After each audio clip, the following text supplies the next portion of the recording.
Alors Vagabond, c'est un voilier d'une quinzaine de mètres dont l'équipage est familial, c'est-à-dire ma femme et mes deux filles qui ont 5 et 7 ans. Et puis l'équipage va régulièrement être renforcé d'équipiers quand on a des besoins ou des projets qui le sollicitent, comme Adrien et Clémentine viennent de partager un mois avec nous pour un périple, le périple de transition entre la saison d'été et la saison d'hiver. Donc au fil des saisons, au fil des besoins et des projets, l'équipage peut s'étoffer, mais l'équipage permanent est familial. On travaille les pieds sur la banquise pour étudier l'océan, la météo, ce qui se passe entre l'atmosphère et l'océan. Et on nous confie donc des observations, des mesures, des prélèvements à faire régulièrement à partir du mois de mars jusqu'à ce que la banquise ne nous permette plus de circuler, c'est-à-dire jusqu'à fin juin, début juillet.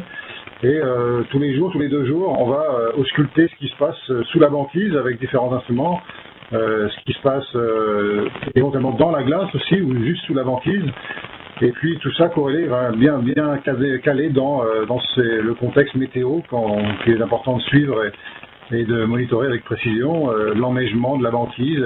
Voilà le genre de paramètres et de données, d'éléments qu'on observe ici tout l'hiver.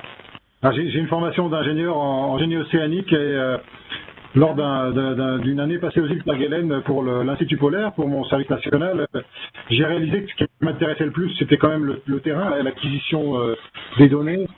Et quitte à ne pas être intégré constamment dans un laboratoire ou dans un organisme de recherche, j'ai cherché un moyen pour soutenir cette partie de terrain. Curieux de faire avancer les prélèvements dans les endroits les plus délicats, les plus improbables.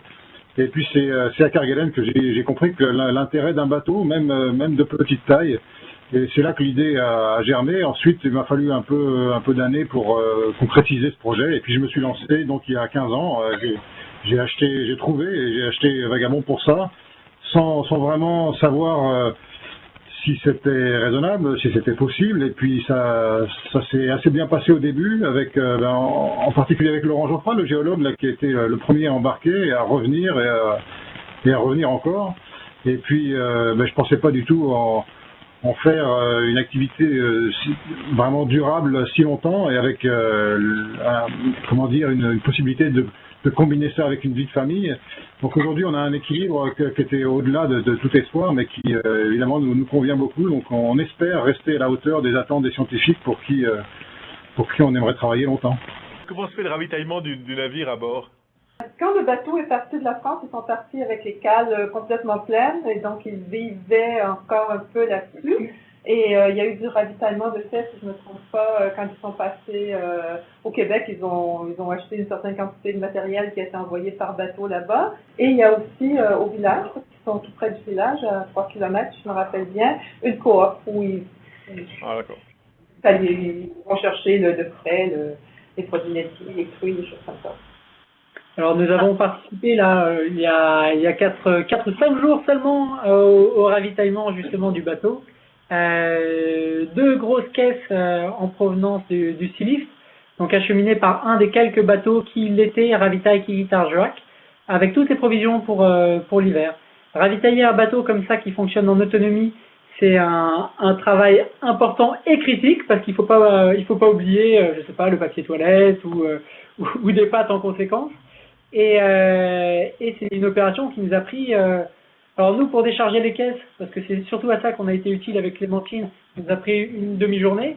Et ensuite pour classer tout ça, ranger tous ces éléments de nourriture et de logistique dans les 125 000 petits logements du bateau, ça a pris 3 jours à Eric et à France. Donc c'est une opération énorme. Pendant les mois d'hiver, vous êtes à bord du Vagabond ou vous êtes ailleurs? Alors là, c'est une question tout à fait d'actualité puisque je suis en passe de quitter le village de Kivitarjuaq pour 2 mois. C'est habituellement la saison où on confie le bateau à un remplaçant pour laisser la banquise s'installer, pour pouvoir revenir et pouvoir travailler autour du bateau, dans le site d'hivernage. C'est le moment qu'on choisit pour aller voir nos proches, nos familles, nos amis, nos partenaires en France ou ailleurs. Comme à Québec par exemple, où on a prévu de passer avant de retourner sur le bateau en décembre. Et puis, il se trouve que j'ai acquis un peu d'expérience dans l'étude de la banquise qui intéresse l'Institut polaire, et donc là, je suis en passe de partir pour l'Antarctique, si tout se passe bien, si les avions veulent bien se poser, et me mener jusqu'au départ de l'Astrolabe, le petit brise-glace français qui part de Tasmanie, au sud de l'Australie. C'est là que je dois me trouver dans quelques jours pour une mission de 5 semaines, avant de faire un petit crochet par notre Bretagne, notre port d'attache, et de revenir sur le bateau chez nous, donc à bord de Vagabond, ici à Kilkes-Carjorac. Voilà, l'activité de l'automne est toujours un petit peu différente, c'est la période de transition. Peut-on entendre peut-être à Québec les 2 collègues de Joanie qui n'ont pas encore pris la parole, qui sont allés sur le Vagabond, sauf erreur? Oui, moi je suis allée sur Vagabond, j'ai une expérience plus technique, c'était pour participer à la portion laboratoire de Vagabond, parce que, comme le disait Eric, ça fait longtemps qu'il fait des mesures physiques, mais il avait peut-être un peu moins d'expérience pour les mesures de laboratoire, donc c'était beaucoup de la filtration d'eau, surtout de la filtration d'eau. Donc moi j'ai participé au projet dans ce cadre-là, donc j'ai vécu avec eux une dizaine de jours, le temps de mettre en place, parce que le laboratoire était déjà en place, mais d'améliorer un petit peu la logistique du laboratoire, de le déplacer au village, de faire des mesures sur le terrain et de participer à la vie sur Vagabond. Moi, je m'occupe du développement technologique. Et comme disait Claudie, on utilise des drones sous-marins pour prendre des mesures biogéochimiques en Arctique. Et puis, ces drones-là doivent envoyer leurs données par satellite. Donc, chaque fois qu'ils doivent surmonter, il y a toujours les dangers de la glace qui peuvent les abîmer. Donc, on était là pour tester un capteur détecteur des glaces qui sera monté sur les drones. Donc, c'est là que France et Eric nous sont beaucoup aidés. En fait, Eric descendait à chaque fois qu'on testait les capteurs et plongeait sous la glace en distance de 10 mètres pour nous aider à faire les mesures. Puis France aussi, elle a participé parce qu'à un moment donné, on avait deux trous dans la glace et 3 positions à mesurer. Et puis toute l'équipe, même Léonie et Aurore, étaient autour de nous. Tout s'est bien passé. Puis la vie à bord, c'était toujours très très gai, très confortable. En fait, on mangeait très bien. Moi, je m'attendais pas à bien manger. Donc ça, c'est Clémentine et Adrien. Ça, c'est l'intérieur du petit ULM. Ça, c'est à quoi ressemble le cockpit quand on est en vol dans des territoires un peu reculés. Donc, on est équipé avec des combinaisons de survie, des systèmes de flottabilité. On voit qu'il pendouille à ma veste un téléphone satellite. Et là, c'est donc le trajet qu'on a réalisé et chaque point correspond en fait à une des missions scientifiques qui a été réalisée donc pour la période 2012-2013. Comment est-ce qu'on en est arrivé à proposer des services finalement très originaux à la recherche scientifique? Bien, la réponse, la voilà. Moi, j'ai embrassé assez rapidement une carrière de pilote. Et cette carrière de pilote, ça vient après une formation initiale d'ingénieur. Beaucoup de mes camarades élèves ingénieurs se sont tournés vers l'univers de la recherche.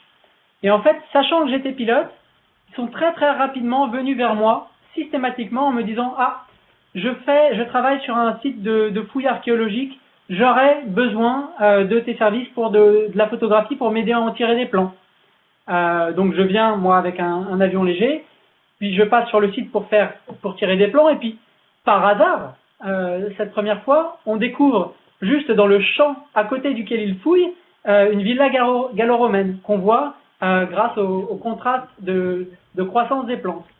Le coup d'après, c'est une amie qui fait de la recherche en qualité de l'air, qui nous demande de faire des prélèvements atmosphériques dans la région parisienne. Avec un petit ULM, qui coûte très peu d'argent à opérer, on fait des profils verticaux qui révèlent des éléments intéressants, et ensuite on nous redemande régulièrement de filer un coup de main pour faire ces prélèvements. Et en fait, petit à petit, avec Clémentine, on s'est aperçu que avec des moyens aériens légers et économes, que ça soit des drones, des ULM pendulaires, des autogyres ou des petits motoplaneurs comme celui que vous avez pu voir en photo, bien on était à même, en très peu de temps, de fournir une énorme plus-value et un nouveau point de vue à des problématiques scientifiques connues. Alors je vais vous donner un autre exemple. On est intervenu au Pérou pour faire de la cartographie sur un site archéologique. Les gens travaillaient dessus depuis 18 ans. Voilà. Ça, ce sont des géoglyphes, des dessins qui sont faits à base de cailloux dans le désert. Ce dessin qu'on a sous les yeux, il fait 70 mètres de long, c'est énorme. Et il est situé à moins d'1 kilomètre de la zone archéologique de Caral, qui est un site de recherche très important au Pérou depuis 18 ans. Les archéologues qui travaillent sur place n'avaient pas connaissance de ce site qui participe au site global. Alors comment est-ce que ça c'est possible? Tout simplement parce que des cailloux sur un fond de désert de cailloux, on ne le voit pas, et c'est seulement une fois qu'on a les yeux dans le ciel que ça apparaît évident. Sur beaucoup de problématiques scientifiques locales et à petite échelle, on s'aperçoit que le changement de point de vue qu'amène un moyen aérien permet des avancées critiques. Voilà. Et c'est en faisant ce constat qu'on s'est lancé dans cette démarche des ailes pour la science. Ce que vous nous expliquez est très intéressant parce que ça montre que la recherche, c'est pas simplement des chercheurs qui pensent, qui écrivent, qui font des observations ou des calculs, mais il y a tout un environnement logistique qui est vraiment très très important. Et en particulier, la recherche demande de trouver des moyens innovants, souvent de commencer par bricoler quelque chose avant d'arriver à mettre au point un nouvel outil au service de la recherche. Je sais pas ce qu'en pensent les chercheurs de Banyuls ou de Laval, mais je crois que cet aspect-là de la recherche, on ne le met pas assez souvent en valeur. Banyuls, qu'en pensez-vous? Voilà. On dirait pas comme ça, mais il y a des petits trésors effectivement en logistique et en instrumentation dans les laboratoires. Et il y a justement un organisme français qui s'appelle la SAC qui est là justement pour faire le transfert de technologie, et on a eu leur visite il y a quelques semaines là. Ils sont venus rencontrer différents chercheurs qui justement ne pensent pas avoir des petits trésors dans leur laboratoire, et voilà, qui vont leur permettre en fait peut-être de développer ces instruments vers des brevets et vers de la commercialisation. Si je peux me permettre, c'est super d'avoir quelqu'un comme Eric qui a travaillé longtemps là-bas, qui a beaucoup de contacts, parce qu'il faut vraiment être débrouillard pour réussir à faire fonctionner ces appareils-là, aller sur le terrain. Le moindre petit pépin prend une ampleur phénoménale, contrairement quand on est dans des laboratoires, dans des villes avec des magasins autour. Là, il faut vraiment avoir de l'imagination pour faire fonctionner tous ces appareils.